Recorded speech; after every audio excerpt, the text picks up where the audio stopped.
welcome back to my channel. Today, I'll show you some of my products that I bought from Lazada, and it's a mid-year sale festival. Okay, I'll show you na lang what item that I got from mid-year festival in Lazada. Okay, and let's start now, Fairies. This is from Ella's Jewelry. May sinanda ko sa'yo, babe. It's a fashion jewelry, and ito, nakabili ako ng necklace with pendant. Pang forma lang. Ito yung original price niya is 258. So, nakuha ko siya ng 108 plus 50 pesos 50 pesos sa shipping fee. Okay na rin, pang forma. Maganda siya. Hindi siya mukhang fake.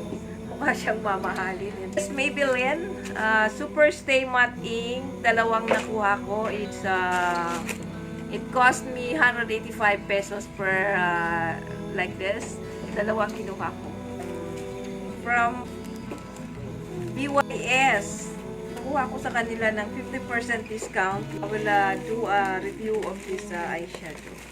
Nakuha ko siya ng 450 ang price niya. Yung regular price kasi 899 nakalagay dito sa official receipt nila. Ayan. I will do a review again of this eyeshadow palette. This BYS eyeshadow palette. 12 shades siya. Meron siya ng tatlong 1, 2, 3, 4. Meron siya ng 4 na shimmery, and then the rest is pink sugar. Kumuha ko sa kanila na eyeliner. 199 pesos ang price niya. Tulad ko na lang sa baba sa description box yung mga prices nila, and then kung saan ko sila nito. This one, eye candy, 199 pesos. Kuha ko to sa mid-year sale, and the only box ay i-unbox natin. Ito siya. Aloevera box from FAIRIES de la Cruz. Sa Shopee ko naman ito binili. Sinabay ko na rin siya, pero hindi ito kasama sa Lazada. And since nag-iisa lang siya, kasabay ko na siya. Kasi yung ibang products still hindi pa dumating. So, ito na rin sa mabay. Now, binili ko siya from FAIRIES de la Cruz sa Shopee.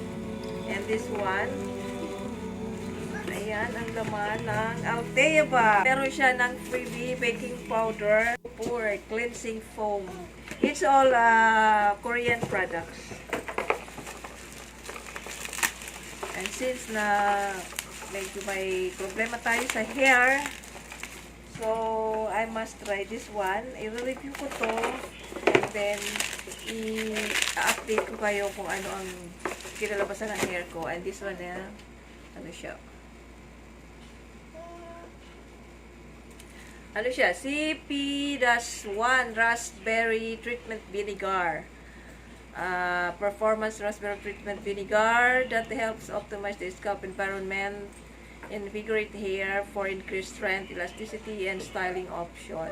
This vinegar have a feeling refresh, super soft, and lustrous. 500 ml for the cost of 499 pesos. So, susubukan ko to dito sa hair ko. Ayan, kasi super dry yung hair ko. Tingnan natin kung effective siya sa hair ko. I-review ko to, and then i-upload ko kayo. Hindi pa ako nakasubo kasi nito.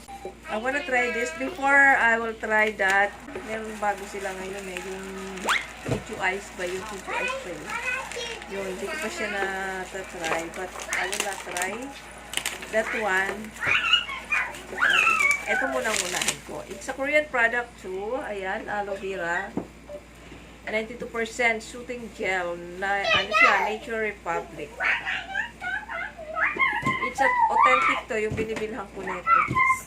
So that's all my haul and unboxing, and then maraming salamat po sa panunood ninyo sa aking channel.